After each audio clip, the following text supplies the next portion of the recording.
Hello guys, welcome to my explanation video. আমি আমার এই ভিডিওতে সোলো লেভেলিং অ্যানিমে সিজন 2 পরের স্টোরি শেয়ার করতে চলেছি, তাও আর বাংলাতে। তো চলো শুরু করা যাক।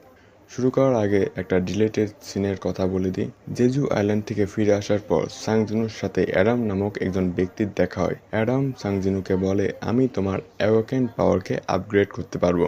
এই কথা শোনার পর সাংজিনু অনেকটা ইমপ্রেসড হয় এবং অ্যাডামের সাথে এক জায়গায় যায়। সেখানে গিয়ে অ্যাডাম সাংজিনুর সাথে একটা লেডির পরিচয় করে দেয় এবং এটাই সেই লেডি যে অ্যাওয়াকেন পাওয়ারকে আপগ্রেড করতে পারবে। পাওয়ার আপগ্রেড করার 3টা স্টেজ রয়েছে। প্রথম স্টেজে লেডিটি সাংজিনুর হাত ধরে এবং হারিয়ে যায় এক অন্ধকার জগতের মাঝে। সেখানে সেই লেডি দেখতে পায় তার দিকে একটা চোখ তাকিয়ে আছে। তা দেখে সেই লেডিটি অনেকটা ভয় পায় এবং সাথে সাথে সাংজিনুর হাত ছেড়ে দেয়। তা দেখে সাংজিনু সেখান থেকে চলে যায়, কিন্তু ওই লেডিটি বলে, এ কোনো সাধারণ হান্টার না, হি ইজ এ কিং এবং এর শক্তি অসীম। আর এদিকে সাংজিনু একটা ট্রাফিক জ্যামে আটকে পড়ে। ট্রাফিক হওয়ার কারণ রাস্তার মাঝে হঠাৎ করে একটা গেট এসে পড়ছে। তাই সাংজিনু সেই গেটের কাছে গেলে একজন রিপোর্টার তাকে বাধা দেয়, কিন্তু তারপরও সাংজিনু সেই গেটের ভেতর প্রবেশ করে এবং সাথে সাথে সেই গেটের রং পরিবর্তন হয়ে লাল হয়ে যায়। তার মানে এটা একটা রেড গেট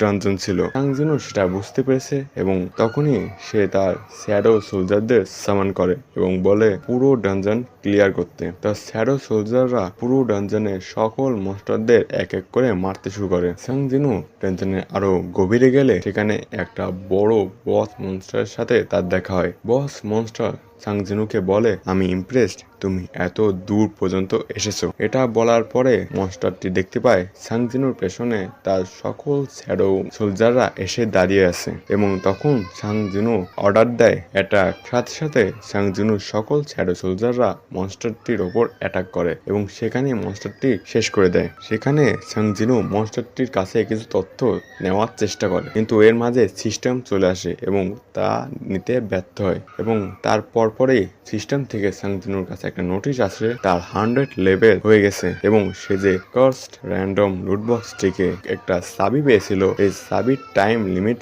শেষ আর এই চাবিটা হলো ডাবল ডানজনের। জিনু এটা জানার পর বলে, তো শুরু করা যাক যেখান থেকে পুরো কাহিনী শুরু হয়েছে। ফিরে যায় সেই জায়গায় যেখান থেকে এই সব শুরু এবং আরো বলে, এখন আর আমি আগের মতো দুর্বল না, এখন আমি যথেষ্ট শক্তিশালী। এটা বলার পরে এখানেই চ্যাপ্টার 111 শেষ হয়। চ্যাপ্টার 112 শুরু হয় ইয়ো জিন হোকে দেখিয়ে। ইয়ো জিন হো সোশ্যাল মিডিয়াতে স্ক্রল করছিল এবং সেখানে দেখতে পায় কিছু মানুষ সাংজিনুকে নিয়ে ট্রল করছে। তা দেখে ইয়ো জিনহো অনেকটা রেগে যায়। তার কিছুক্ষণ পরে সেখানে সাংজিনু চলে আসে এবং ইয়ো জিনহোকে কম্পিউটারের সামনে বসে থাকতে দেখে সে বলে, ধন্যবাদ এত পরিশ্রম করার জন্য। তখন সাংজিনু তার হাতে থাকা ম্যাজিক টোন ভর্তি ব্যাগ ইয়ো জিনহোর হাতে দেয় এবং বলে, আমার নতুন গিল্ড খুলতে এটা তোমার কাজে লাগবে। সাংজিনু নতুন নিজস্ব একটা গিল্ড খোল। তখন ইয়ো জিনহো বলে, স্যার আমাদের এই গিল্ডের একটা নাম থাকা প্রয়োজন, তাই না? সাংজিনু বলে, আমি ভেবেছি তুমি একটা নাম রেখেছো। তখন ইয়ো জিনহো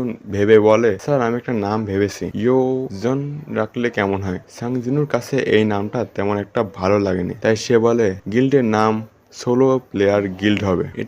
এই নাম শুনে ইয়ো জিনহো অনেকটা বেশি অবাক হয়। তারা কথা বলছিল, তখনই দরজায় এসে কেউ ঠক ঠক করে। তখন ইয়ো জিনহো দরজা খুললে সেখানে মিস শাহিন দাঁড়িয়ে আছে। মিস শাহিনকে দেখে সাংজিনু বলে, হঠাৎ আপনি এখানে মিস শাহিন? মিস শাহিন বলে, আমি আপনার গিল্ডে জয়েন হতে এসেছি। এটা শুনে সাংজিনু অনেকটা অবাক হয়, কারণ মিস শাহিন অলরেডি একটা গিল্ডে আছে, তাহলে সে আমার গিল্ডে কেন এসেছে? সাংজিনু মিস শাহিনকে বলে, আপনি তো অলরেডি হান্টার গিল্ডে আছেন এবং হান্টার গিল্ডের সাথে আপনার তো কন্ট্রাক্টও আছে, তাহলে আপনি আমার গিল্ডে কেন জয়েন হতে এসেছেন?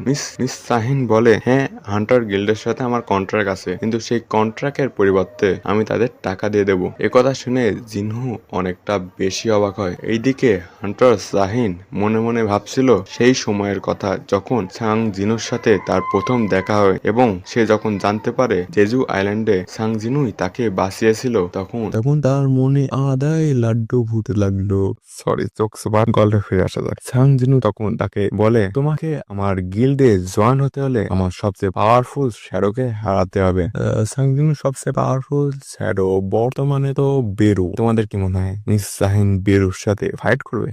দেখা যাক কি হয়। এইরকম টেস্ট শুনে মিস শাহিন সাথে সাথে হ্যাঁ করে দেয় এবং বলে আমি রাজি। তখন মিস শাহিন উঠে দরজার কাছে যাবে, তখনই সাংজিনু বলে দরজা দিয়ে যেতে হবে না, আপনি আমার কাছে আসুন ভাই। তখন মিস শাহিন একটু লজ্জা পেয়ে সাংজিনুর কাছে গেলে সাংজিনু তাকে তার বাহুতে জড়িয়ে স্বপ্নের দেশে হারিয়ে গেল। না সরি, বাহুতে জড়িয়ে বলল শ্যাডো এক্সচেঞ্জ। এখানে চ্যাপ্টার 112 শেষ হয়। পরবর্তী চ্যাপ্টারের জন্য অবশ্যই অপেক্ষা করো। পরবর্তী 2টা চ্যাপ্টার পরের ভিডিওতে শেয়ার করবো। কমেন্ট করে জানাও এই ভিডিওটা কেমন লাগলো। আশা করি তোমাদের সবার ভালো লাগলো এবং তোমরা এনজয় করছো। এরকম আরো অ্যানিমেশন, অ্যানিমে এক্সপ্লেনেশন ভিডিও চাইলে আমার এই চ্যানেলটা সাবস্ক্রাইব করে নোটিফিকেশন অন করে রেখো। Bye bye.